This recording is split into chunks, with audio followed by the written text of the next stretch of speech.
अब शंकराचार्य जी, जो बयान दिया गया है बागेश्वर बाबा की ओर से, हिंदू राष्ट्र की संकल्पना को वो साकार करना चाहते हैं। उनका कहना है कि सारे हिंदू एकजुट हो जाएं और इसी के साथ ही साथ रामचरितमानस को राष्ट्र ग्रंथ बनाने की वो वकालत कर रहे हैं। कैसे देख रहे हैं आप उनके इस बयान को? नहीं, ये अपना देश जो है ये लोकतांत्रिक है और प्रत्येक व्यक्ति को अपने उद्गार व्यक्त करने का अधिकार है संविधान की सीमा में रहकर। अगर किसी के मन में ये बात है कि ये ग्रंथ राष्ट्र ग्रंथ घोषित हो और ये देश हिंदू राष्ट्र के रूप में पहचाना जाए तो वो कह रहा है, कह सकता है, कहने में कोई आपत्ति नहीं। आपकी क्या राय है इस पर?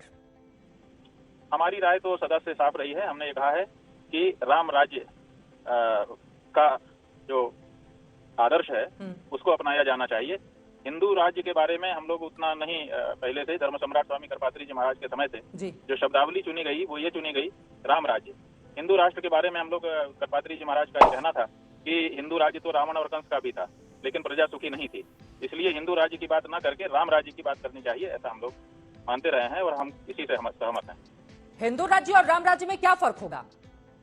हिंदू राज्य में और राम राज्य में ये फर्क होगा कि हिंदू राज्य एक नाम होगा, लेकिन राम राज्य में राम ने जिस तरह से राज्य को सुखी किया, धर्मशास्त्रों के अनुसार प्रजा का परिपालन किया, अपने और पुत्र की तरह से एक भी प्रजा को दुखी नहीं होने दिया, ये आदर्श अगर स्वीकार किया जाए तो फिर से एक बार देश में राम राज्य आ सकता है और प्रजा सुखी हो सकती है। तो राम राज्य जिसकी आप वकालत कर रहे हैं कैसे बनाया जाएगा? अब लोगों के जहन में तो ये सवाल होगा ना कि अगर शंकराचार्य जी इतनी बड़ी बात कह रहे हैं तो फिर उसको लेकर कैसे आगे बढ़ेंगे आप लोग? नहीं, इसको लेकर के हम बढ़ेंगे क्योंकि राम राज्य के बारे में हमारे शास्त्रों में उल्लेख है। राम जी ने जिस तरह की व्यवस्थाएं बनाई थी, राज्य के जो अंग स्थापित किए थे, उसी आधार पर हम लोग आगे बढ़ करके राम के आदर्शों के अनुरूप का राज्य बना देंगे। दूसरे धर्म के लोगों को तो ये मंजूर नहीं होगा। हाँ जी, दूसरे धर्म के लोगों को तो मंजूर नहीं होगा कि आप राम राज्य बनाएं।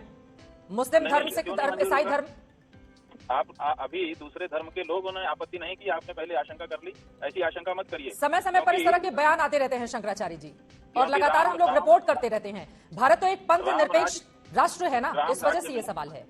राम राज्य जी ठीक है, आपका ठीक है कहना, राम राज्य में सब सुखी थे तो सभी धर्म के लोग सुखी तो रहना चाहते हैं ना, तो इसलिए राम राज्य को सब स्वीकार करेंगे, ऐसा हमारा मानना है। तो धीरेन्द्र शास्त्री ने सही कहा या गलत कहा है? हिंदू राज्य की बात जब आती है तो फिर विभाजन की बात हो जाती है कि ये हिंदू राज्य होगा, मुस्लिम राज्य अलग होगा, ईसाई राज्य अलग होगा, लेकिन राम राज्य में सब समाहित हो जाते हैं, इसलिए सब स्वीकार करेंगे राम राज्य को, ऐसा हमारा मानना है। आपको लग रहा है किसी भी धर्म के व्यक्ति हो हिंदुस्तान में अगर वो रहते हैं तो राम राज्य जिसको लेकर आप लोग आगे बढ़ रहे हैं उसको हर धर्म स्वीकार करेगा, उस पर कोई विरोध नहीं होगा? बिल्कुल ऐसा हमको लगता है। अब बागेश्वर महाराज की ओर से यह भी कहा जा रहा है कि दरअसल वो धर्मांतरण को रोकने का प्रयास कर रहे हैं, इस वजह से उनको निशाना बनाया जा रहा है।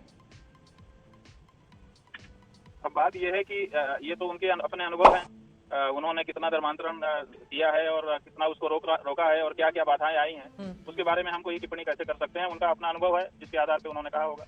अवैध धर्मांतरण एक बड़ी समस्या देख रहे हैं क्या आप? धर्मांतरण एक बड़ी समस्या है और धर्मांतरण का बहुत बड़ा हल, जैसा कि अभी हमारे पहले कोई महात्मा जी बोल रहे थे, वो उन्होंने बताया कि देश के टुकड़े हो गए। ये देश का जो दो टुकड़ा हुआ ये धर्मांतरण का ही नतीजा है, ऐसा स्पष्ट है। अगर धर्मांतरण में शुरुआत में जब धर्मांतरण हमारे देश में होने लग गया था उसी समय हम लोगों ने इसको रोका होता तो शायद देश के दो टुकड़े ना होते। कुछ ऐसे मुद्दे आते हैं जिस पर संतों की राय भी अलग अलग दिखाई देती है। अब बागेश्वर धाम को लेकर जिस तरह की चर्चा है उसके बाद आपने चुनौती दी कि जोशीमठ वो आ जाएं, दरारों को पाट दें, उसके बाद आप उनके चमत्कार को स्वीकार करेंगे। फिर वो हिंदू राष्ट्र की बात कर रहे हैं, आप कह रहे हैं कि नहीं, राम राज्य की संकल्पना को साकार करें क्योंकि हिंदू राष्ट्र में तो हिंदू मुसलमान अलग अलग राज्य और राष्ट्र बनाना पड़ेगा, राम राज्य में ऐसा नहीं होगा। तो क्या सनातन धर्म को मानने वाले जो बड़े बड़े धर्मगुरु हैं उनके भीतर भी एक सुर कई ऐसे मुद्दों पर सुनाई नहीं देते हैं? लोगों के मन में इसको लेकर सवाल भी हैं। ऐसा है, आप इस पे वो न समझिए, कोई समस्या नहीं है। ये हमारे सबके अपने अपने विचार हैं। एक मत बनाने के लिए सबको एक साथ बैठना पड़ता है, एक साथ जब बैठेंगे तो हमारे विचार एक भी हो जाएंगे, हम लोग आपस में बात कर लेंगे। लेकिन जब तक हम अभी मिले बैठे नहीं हैं, अपने अपने ढंग से अपने अपने विचार कह रहे हैं, ले दे करके जो लक्ष्य है वो सबका एक ही होगा।